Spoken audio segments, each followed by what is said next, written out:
There was a time when Nigeria stood united, guided by the hands of leaders who believed in the promise of a great nation. A time when the pride of our people wasn't just in our voices, but in our action, in our spirit, and in our hearts.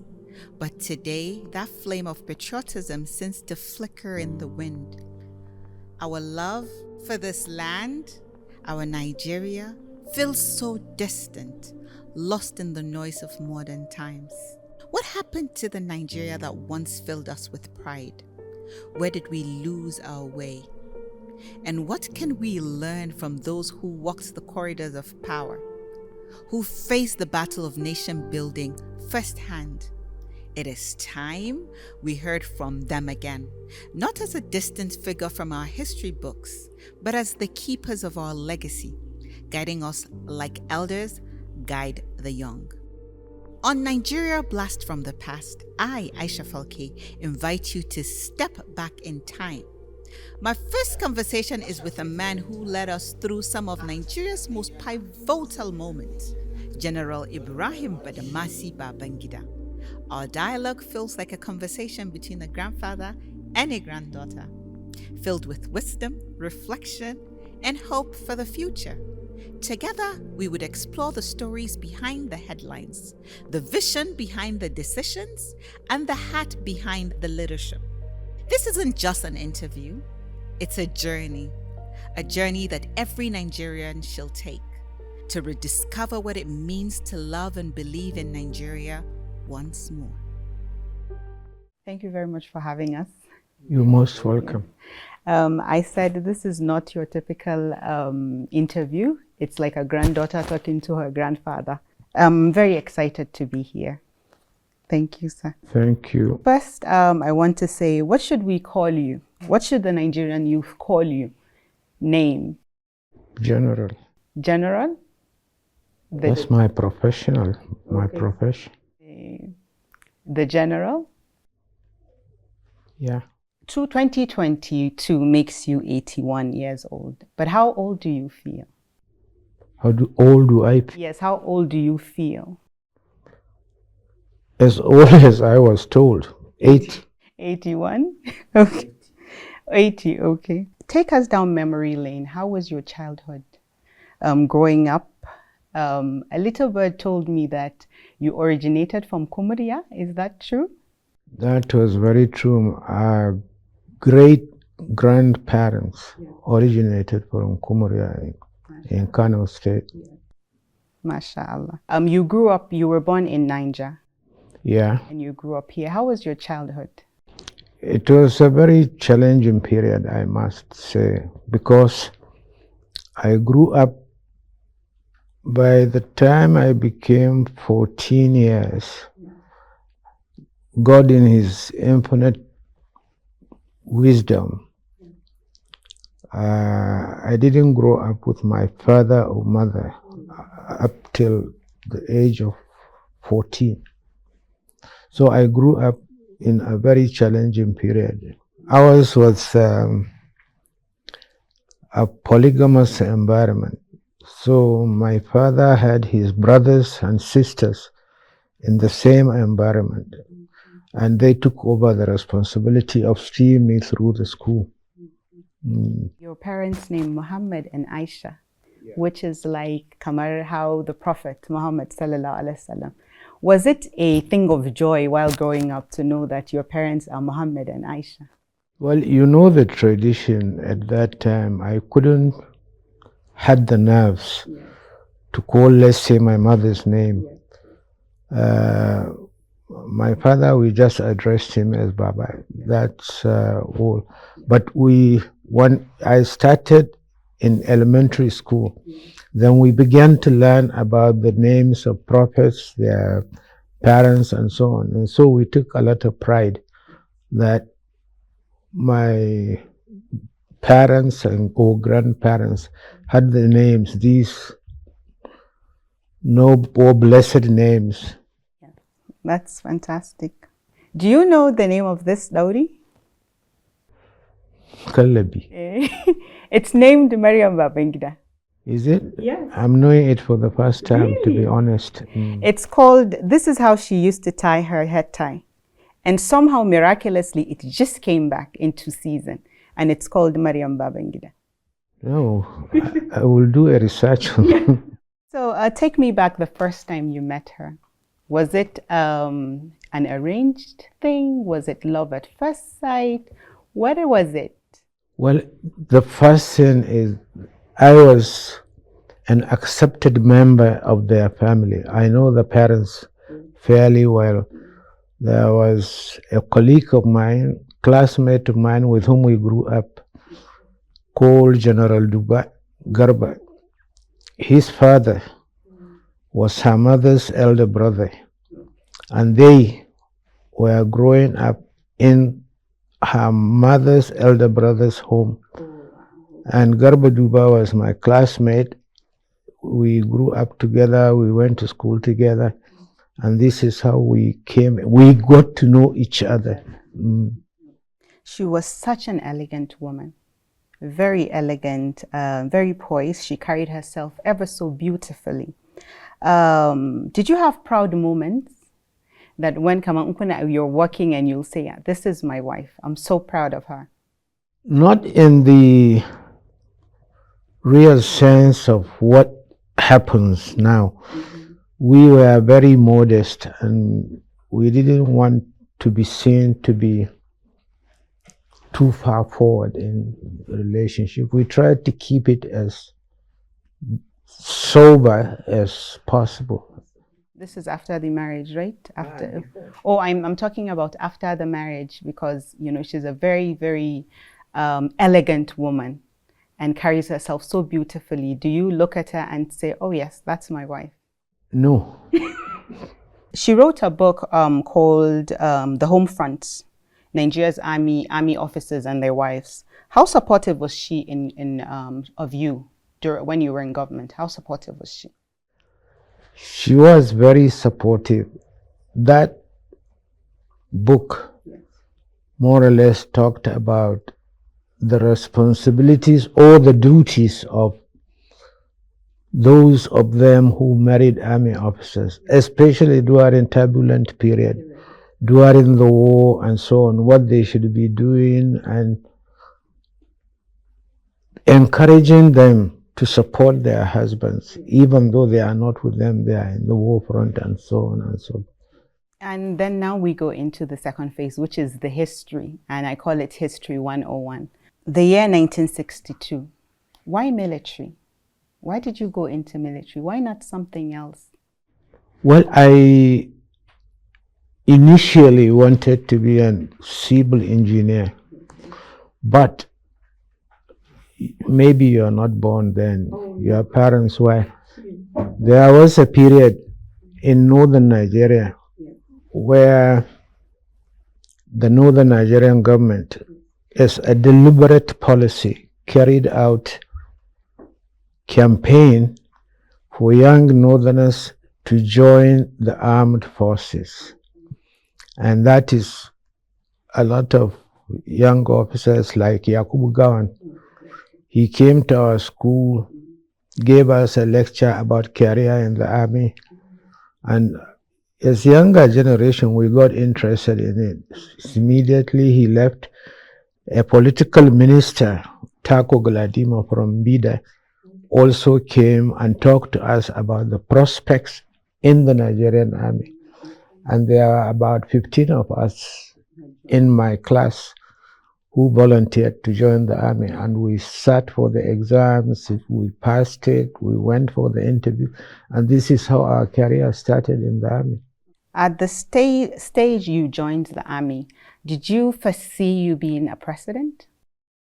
No, I couldn't have even thought about it, because at that time when we joined the army, there was what we read about the army in those days. There was a coup d'etat in 1952 in Egypt. That's about the only thing we had about military intervening in government at that time. It wasn't very common in African countries until in West Africa until about 1965, 66, thereabout. Independence.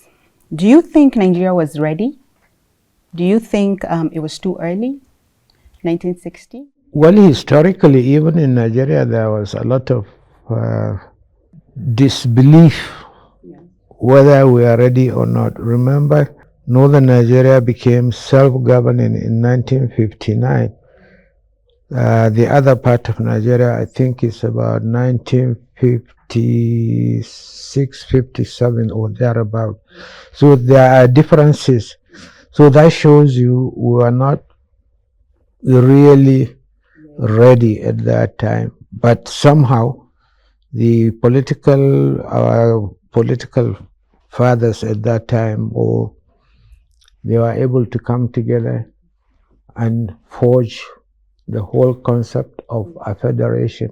We have tested three types of government: the parliamentary, which is of course with the prime minister, military, and presidential system, which we're still using now. What system do you think makes more sense or is better for us in Nigeria? I wouldn't say better, but we experience the parliamentary system, which is not a surprise because we were under British colonial masters at that time, and what they were doing was parliamentary system. And you find most of the countries that were under British adopted the parliamentary system of government.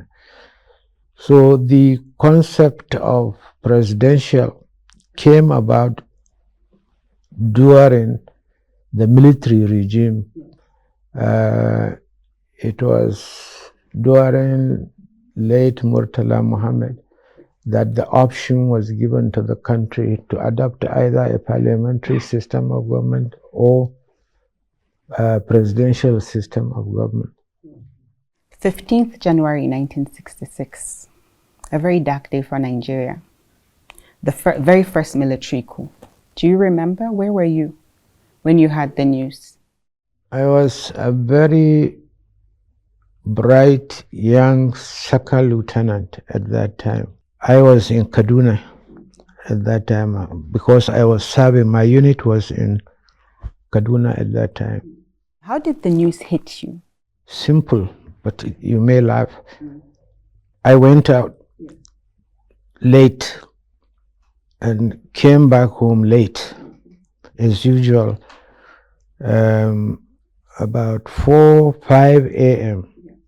A colleague of mine who used to be the chairman of National Population Commission, a very bright officer called Christopher Ogukwe, he came to my door and knocked at the door about 4, 5 in the morning. And he said, "Ibrahim, get dressed up, let's go to the unit." I said, "No, why at 5 o'clock in the morning?" He said, "Just dress up." So, as usual, the car was there. I dressed up. We entered the Land Rover, then we were going to our Kalapanzin barracks. And as we drove, we would normally pass through Nasarawa, taking the Kaduna Zaria road. And you have to pass the minister's quarters before you get to our unit. And when I looked right, there was a lot of pandemonium there going on. The Sardona's house was in flames and so on. So that officer was telling me, he said there was a coup in this country. You could see the Sardona's house was burning. But our leader said we should all join him in the unit. Our leader then was late General Hassan Usman Katina.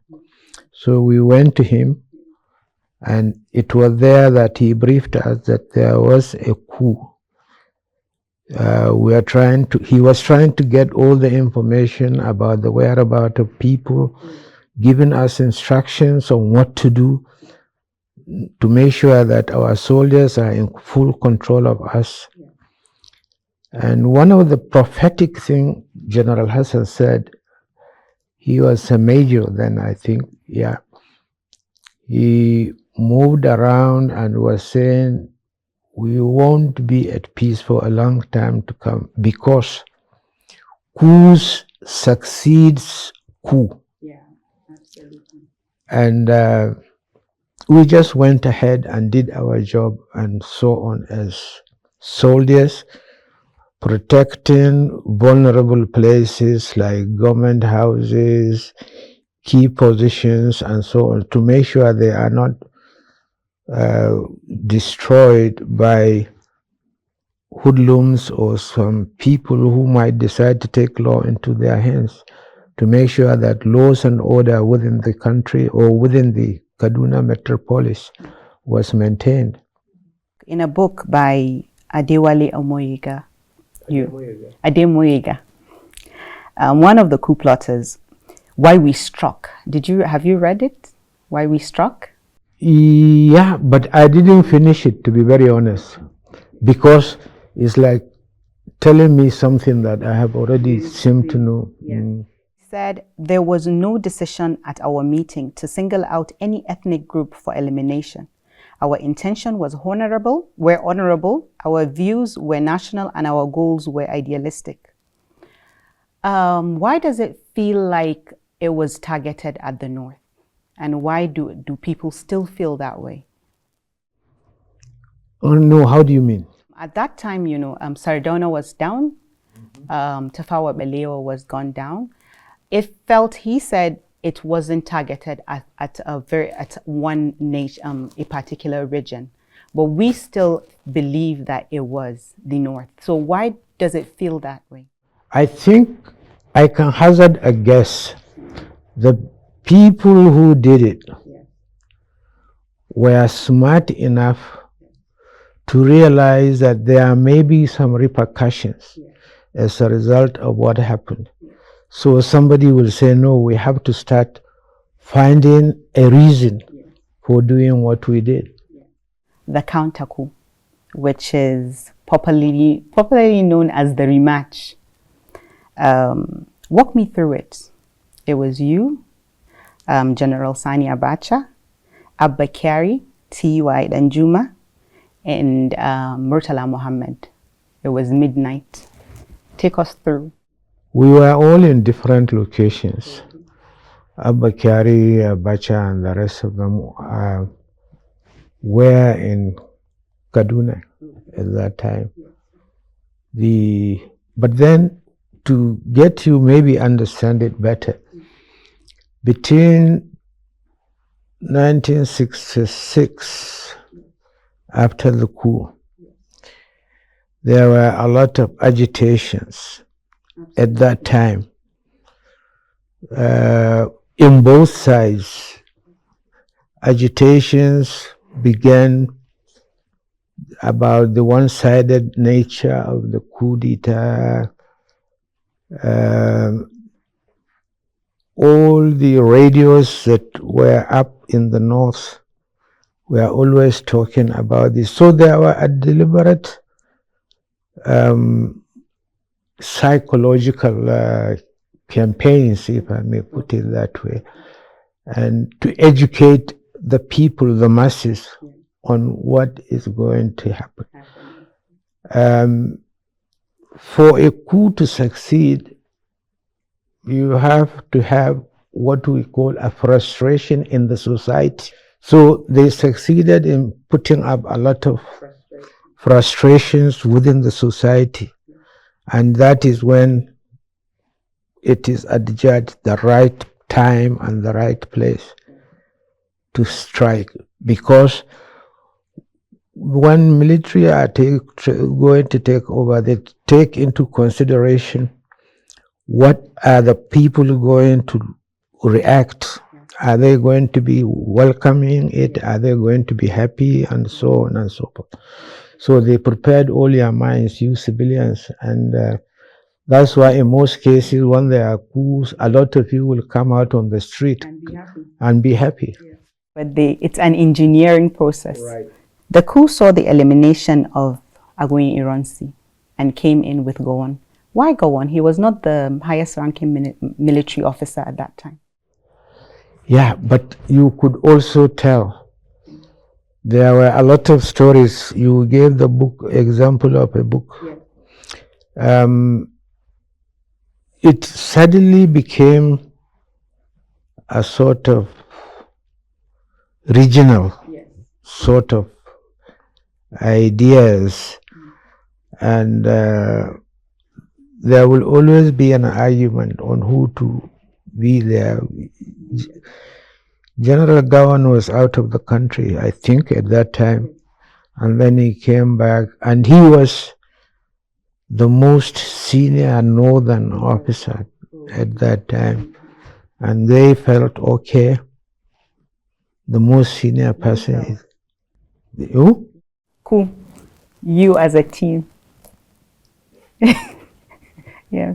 Normally, we do respect seniority in the rank.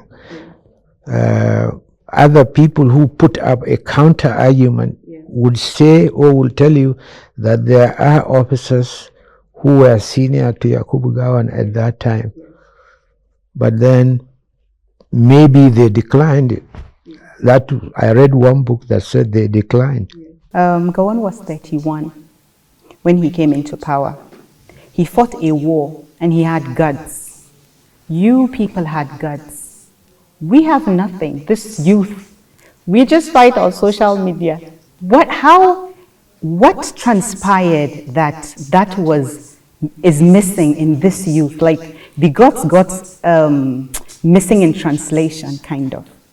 At 31, he led a country and fought a civil war. Now at 31, you're still figuring out your life. What? The difference is simple. Yes. When Gowon was 31, Yes. he spent all his life training on two things: how to manage human beings and resources. That's all our life, training how to deal with human beings, either in combat, during the war, their psychology, how to lead them. You can't lead them properly if you don't show the same guts. The soldier will not follow you if he knows that you as his senior, you are a coward. So you spent a lot of time training us. We were trained on dealing with human lives and managing those human lives are resources. So human life and resources, that was all we spent. So it is not a surprise to see a military man most of the time taking that responsibility, because that's what he did all his life. So you think we're not a failure, actually, just because we the youth, Nigerian youth now, it's just because we're not trained. No, you are not a failure. Thank you. Thank you. The Civil War, 1968. Do you think the Civil War could have been prevented? Because in my research, I saw where, the Nigerian government, led by Yakubu Gowon, met with Ojukwu in Ghana, and they were whining and dining. Aburi? That's, okay, Ghana. Yes. And they were whining and dining and smoking like nothing was going to happen. They came back and boom, there was war. Do you think it could have been prevented? Because it saw like 2 million people killed at that time. No, I think the problem is there was a Buri meeting. Yes, Aburi. And then suddenly the two sides began to argue among themselves. You hear music like "On Aburi we stand," and then the other side thinks that Aburi was being misrepresented. So you are building up a new argument completely altogether based on not the one agreed upon on Aburi. And on both sides, both on Ojuku's side and on the federal side, everybody sticks to his own position, and that life becomes much tougher. and any mistake could trigger a poor, yeah. 1969, as a commander of your battalion, you were ambushed and you were hit in your chest. What was that moment like? It wasn't an ambush. Okay. We were advancing to a town called Umahia. And we reached the first major town, Uzokoli, which has an airfield and so on. You have to get through Uzokoli to capture it before you get to Umahia. It was during the battle of Uzokoli that I got hit by a shrapnel. No, it's ammunition, broken ammunition or something like that. Came straight onto my right chest, fortunately, because the heart is in the left. So it hit the right. And there were soldiers there were junior officers there. So I have to pretend to be courageous. You can't afford to cry. Otherwise, oh my God, I got hit. No. People around you, you can say it, but not in a desperate move. I got hit.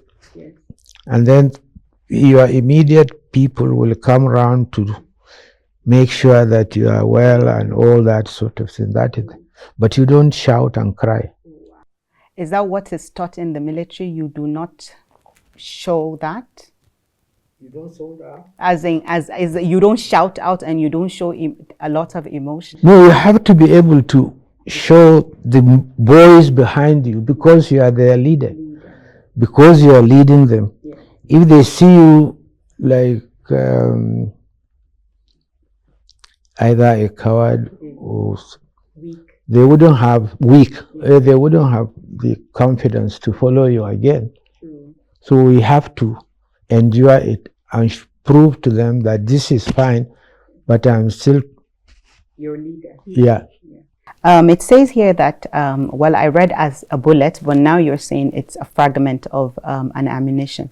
And you were giving the option of removing it, and you said no. I was very fortunate. On the day I was hit, I was able to get into Lagos that same day, despite lack of facilities like we have at the present time.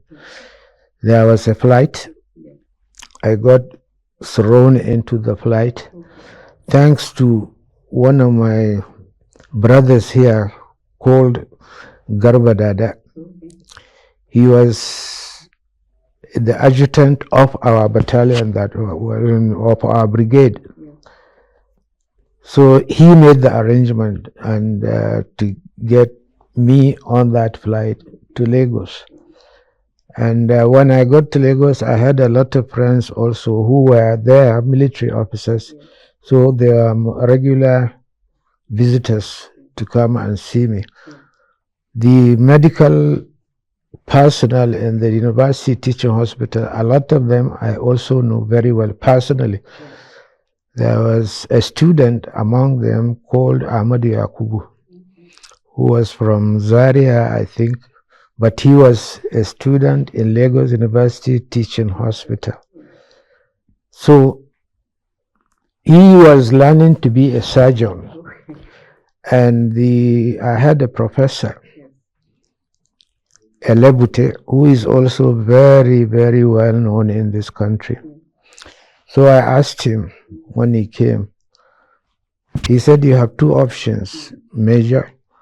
I can remove it, or we can leave it there.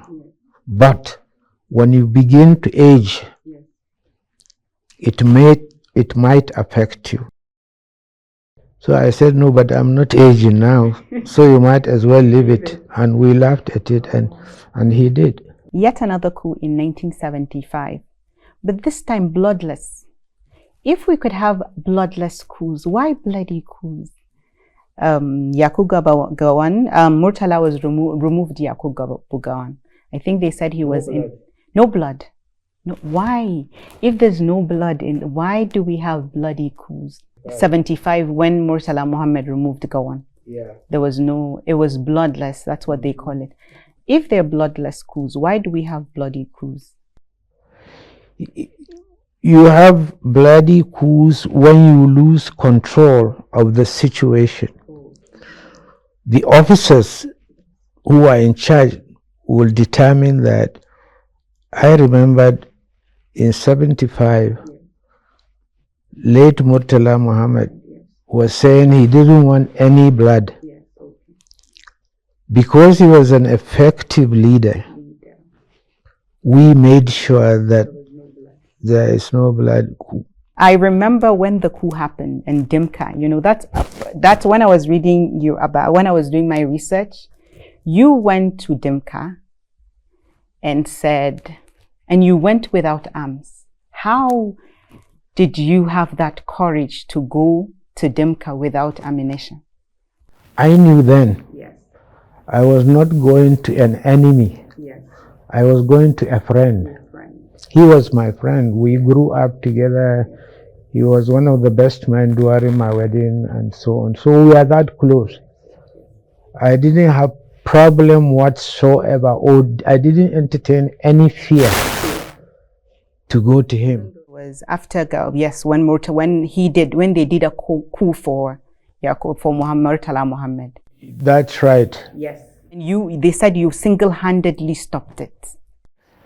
Well, I wouldn't say stopped it, but participated in getting sense driven into their heads, because it was a lost cause for them. They have already lost it, so they couldn't continue fighting a lost cause at all. So another one, coup, 84, 85. What triggered it? That was yours. You have all the glory for that. What triggered that? Again, frustration in the Nigerian society triggered that. I told you earlier that you have to establish a frustration in the society if you want a coup to succeed. You may recall that between 1983, precisely December 1983, to a little bit to the middle of 1984. I was born 84. Okay, you wouldn't have known. I wouldn't know. I wouldn't know, but yes. So between that period, there was typical Nigerian society. It's a very versatile country. If one of the things that you could do to get Nigeria worried is to stop him talking. He likes to talk, he likes to argue. Allow him to do that. But they believe in that period they were not talking, they were being shoveled into, and so on. So that created a frustration within that society. Your first speech, your first day in government, how did it feel? Fortunately, not much stress because I practiced it. Oh, okay. In front of a mirror? Yeah. Okay. Okay. So, but what was the excitement? No, there is no excitement, but fear. Yes. Fearing that you might trigger up another problem if you make the mistake and say the wrong thing. Yeah. In your time in office, you achieved a lot in such a short period of time. Infrastructure, created new parastatals, a long list that I can't even list out. How did you achieve that in such a short time? By getting the right people. Oh my God, that is important. Yes. How do you do that?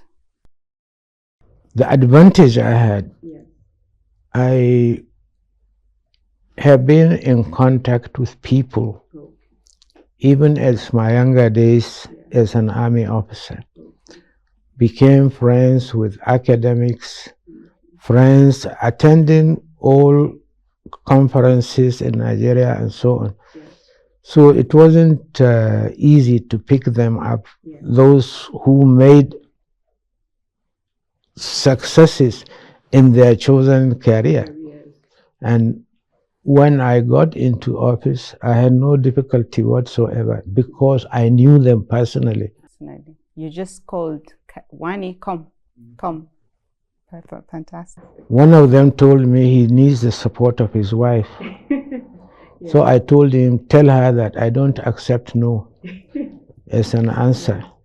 And he came, he said, I am on board, Mr. President. And he's probably one of the best we ever had in this country. June 12th, of course, we can't escape it. Why was it annulled? Why did you say, no, we're not doing this? 23rd of June, the same June. 12th, we did the election. On the 23rd of June, I told you why we cancelled it. Oh, so we should research about it. Okay. Okay. So why did you voluntarily retire? Why did you say, well, I'm out of here? You don't do. The friction or the tension was so much that it's not worth putting the country into another turmoil. So the most honorable thing to do was, if there are other people who could do it better, why not come and take over? That's a very honorable thing to do. You were selfless. Thank you. What do you do for fun? Sleep. Sleep? I love sleep too. So just sleep? You don't read books? No, I do. Okay. What kind of books do you read? History. And biographies of very famous people. When was the last time you cried? Or generals don't cry? No, they do. Okay. 209? Okay. Is it 209 your mommy died? Yeah. That was the time. That was the last time as an old man. But the last time I will say was, again, a friend of mine, we lost him in an accident. And what struck me, I went to his funeral. I participated in lowering him into the grave. So when I turned about, the first thing that came to my mind was, by God, I will never see this man again. And then I had the tears. I skipped a question. Do you think Nigeria has hope? I think so. The people are very resilient. They are very determined. And if they are given the right leadership, the hopes are there, enormous. Do you watch films? Do you watch films? Yeah. And what's your favorite actor, like Nigerian actor? Who's your favorite Nigerian actor? Well, I watch Arewa 24. Most of the films in there. Okay. Do they do films? They do series, right? Yeah. Yes. Okay, that's fantastic. Choose one, karin magana or tongue twister. Karin magana. Okay, can you give us 2 karin maganas in Hausa and then translate them for us? Wai abaka ya fi kaza a kurki ko? Okay. Muna an tambaye mu, we were asked that question in school. Okay. To translate it. By then, some of us who are doing Hausa as for school certificate, they said we should translate wai abaka tafi kaza a kurki. I had a colleague of mine, he is still alive. He translated it literally. He said an egg in the mouth is better than a chicken in the cage. Yeah, that's right. But what is the literal meaning of that? In literal English meaning? No, the regular, yes. Just what would happen for someone to say that proverb? There is an English word for it. There is an English proverb for it. I was trying to remember it. I'm getting old, so you should forgive my... Okay, say another one then.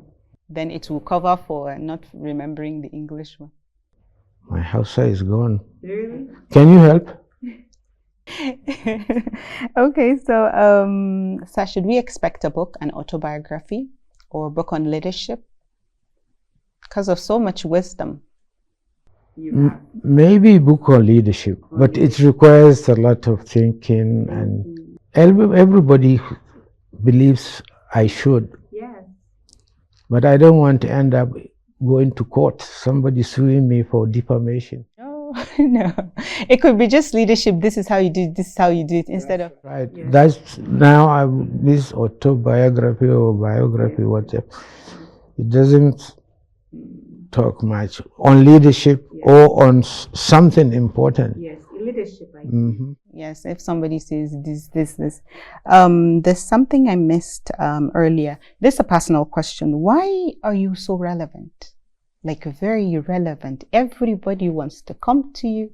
If this is 20, 30 years after you've gone out of office, what do you think is the secret for that? 29 years. 29 years. So, and every day we see a politician who thinks of politics, the first thing is, oh, let me go to the general in Mina. What is it? What do you think is it? Because I took part in politics. Yes.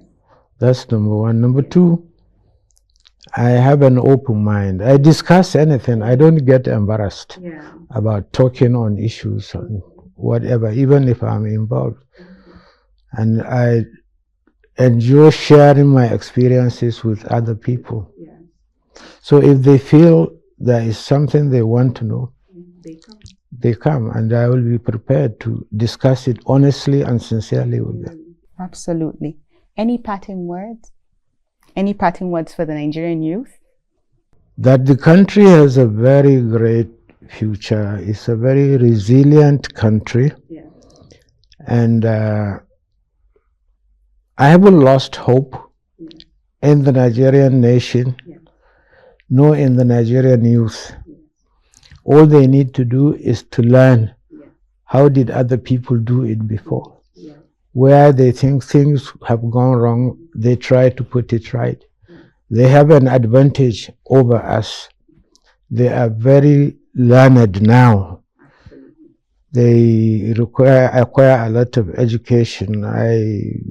You find children 26 holding PhD at age 26, masters at age 20, 21, and so on and so forth. So they have the brain. God has given them the knowledge. All they need is to apply that, to practicalize, because you have to theorize before you practice. They have got all the theoretical knowledge, so they have to put it into practice now. Politics is a terrain that is scary. How would you advise people to go into it, youth especially? They have to have guts, no doubt about it. And they don't have to change their values and their beliefs. They stick to it. They can use their values and their beliefs for the benefit of the society. Absolutely. So they have to sacrifice. Yes. Thank you so much. You're most welcome. Thank you, the General, for having us. And thank you for having Nigerian youth in your abode. Thank you so much, sir. You're most welcome. Thank you. Are you writing a book? No. Do you want me to write a book? Please do. Really? On what? On all these talks you have with various people. You should. I will. I will. I would have to come back then. You pay. I will. And we don't see you smile as often as you did. We knew that every picture and I research on, I see laughter, I see boldness, and now you just do haphazard smiles. Old age. Thank you so much. You're most welcome, Aisha. Thank you very much.